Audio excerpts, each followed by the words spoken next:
ఆదిలాబాద్ జిల్లాలో నేటి నుండి పత్తి కొనుగోలు ప్రారంభమయ్యాయి. జిల్లాలో మొత్తం 7 కొనుగోలు కేంద్రాల్లో పత్తి విక్రయాలు చేపడుతున్నట్లుగా అధికారులు తెలిపారు. కొనుగోలుకు సంబంధించి వ్యవసాయ మార్కెట్ యార్డుల్లో ఇప్పటికే అన్ని ఏర్పాట్లు పూర్తి చేసినట్లుగా చెబుతున్న మార్కెటింగ్ శాఖ ఏడీ గజానంతో ANN face to face. Adilabad జిల్లాలో నేటి నుంచి పత్తి కొనుగోళ్లు అయితే ప్రారంభమయ్యాయి. పత్తి మార్కెట్ యార్డ్లో ఇందాకే జిల్లా కలెక్టర్తో పాటు అధికారులందరూ కూడా పత్తి కొనుగోళ్ల ప్రక్రియను అయితే ప్రారంభించారు. అయితే సిసిఐ ఆ తేమ శాతాన్ని ఏదైతే ఆ తేమ శాతం ఉందో తేమ శాతానికి అదనంగా కొంత తేమ ఉన్నప్పటికీ కూడా కొనుగోలు చేయాలని చెప్పేసి రైతులు ఎదుర్కొంటున్నారు. మరి ఓవరాల్గా మనతో పాటు మనం మార్కెట్ ఏడీ గారి కార్యాలయంలో ఉన్నాం. అసలు పత్తి ఎన్ని ఎకరాల్లో ఈసారి సాగైంది, ఆ తర్వాత ఎంత పత్తి రాబోతుంది మార్కెట్కి, తర్వాత కపాస్ కిసాన్ యాప్ ద్వారా ఎంతమంది రిజిస్ట్రేషన్ చేసుకున్నారు అని అడిగి మరిన్ని వివరాలు మనం తెలుసుకుందాం.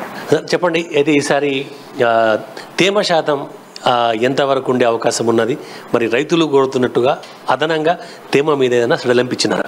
ఈరోజు గౌరవ జిల్లా కలెక్టర్ గారి ఆధ్వర్యంలో ఆదిలాబాద్ మార్కెట్ యార్డ్లో ఆదిలాబాద్ A&B సెంటర్ని కొనుగోలును సిసిఐ ద్వారా కొనుగోళ్లను ఫార్మల్గా ఓపెన్ చేయడం అనేది. దీనికి గాను మనకు రైతులకు అగ్రికల్చర్ ఏఈఓ ఆధ్వర్యంలో స్లాట్ బుకింగ్ పైన కానీ FAQ నాణ్యత ప్రమాణాల పైన కానీ ముందుగానే అందరికీ పాంప్లెట్లు పోస్టర్ల ద్వారా ప్రచారం కల్పించాము.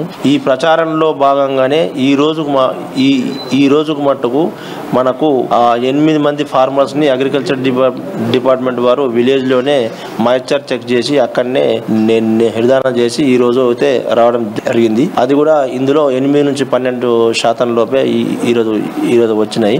మనకు జిల్లాలో 4,31,000 ఎకరాలలో పత్తి సాగు ఉంది. దానికి అంచనాగా 32 లక్షల క్వింటాలు ఉంది. జిల్లాలో 11 కొనుగోలు కేంద్రాలు ఉన్నాయి. ఆ 11 పరిధిలో 33 జిన్నింగ్ కేంద్రాలను జిల్లా కలెక్టర్ గారి చేత కొనుగోలు కేంద్రాలుగా ప్రకటించడం అనేది. మనకు సిసిఐ వారి నిబంధన ప్రకారంగా 8 నుంచి 12% తేమ అనేది మాత్రమే అలౌవింగ్ ఉంది. దీనికి గాను ఎటువంటి సడలింపు అయితే ప్రస్తుతానికైతే కేంద్ర ప్రభుత్వం నుంచి ఏం రాలేవు, అవే కంటిన్యూగా ఉన్నాయి. సడలింపు అనేది ఏం లేదు. ఇకపోతే ఇటు రిజిస్ట్రేషన్ కపాస్ కిసాన్ యాప్ ద్వారా జిల్లాలో ఎంతమంది రైతులు రిజిస్ట్రేషన్ చేసుకున్నారు? మరి కొంతమంది దగ్గర మొబైల్ కూడా లేనటువంటి ఒక పరిస్థితి ఉంటుంది రైతుల దగ్గర. అలాగే గ్రామీణ ప్రాంతాల్లో సరైన నెట్వర్క్ కూడా ఉండదు. మరి ఈ యొక్క యాప్ ద్వారా రైతులకు తగిన న్యాయం జరుగుతుందంట. కపాస్ కిసాన్ యాప్ ద్వారా మనము ప్రచారంలో భాగంగానే మీరు అన్నట్టు కొన్ని ఏదైతే లో నెట్వర్క్ ఏరియా ప్రాంతాలని కూడా గుర్తించారు. ఆ అగ్రికల్చర్ ఏఈఓనే వాళ్లకు అవేర్నెస్ కల్పించి అగ్రికల్చర్ ఏఈఓ ద్వారానే కపాస్ కిసాన్ లో స్లాట్ బుకింగ్ చేయడం అవుతుంది. దానికి గాను ఆదేశాలు గౌరవ కలెక్టర్ గారు అగ్రికల్చర్ డిపార్ట్మెంట్ వారికి ఇచ్చారు. ఒకవేళ ఎవరికైనా అవగాహన లేకున్నా వాళ్ళకు చేయలేని పొజిషన్ లో ఉన్నా గానీ ఏఈఓ లెవెల్లోనే రైతు వేదికలో ఏఈఓ ద్వారానే స్లాట్ బుకింగ్ చేసుకొని రిజిస్ట్రేషన్ చేసుకొని మార్కెట్ కు వచ్చే విధంగా ఏర్పాటు చేయబడ్డాయి. ఎంతమంది చేసుకున్నారు?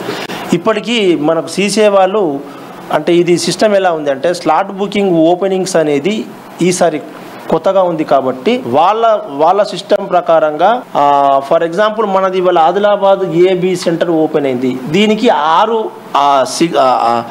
జిన్నింగ్ ఫ్యాక్టరీలకు మాత్రమే స్లాట్ని ఓపెన్ చేశారు. దీనికి కానీ మనకి ఇప్పుడు 12 మంది వరకు ఇది చేసుకోరు. నెక్స్ట్ 27 నుంచి అనేది 27 నుంచి పూర్తి స్థాయిలో ఉన్నాయి కాబట్టి ఇది బ్రాంచ్ మేనేజర్ గారి ఆధ్వర్యంలోనే డాష్ బోర్డ్ ఉంటుంది.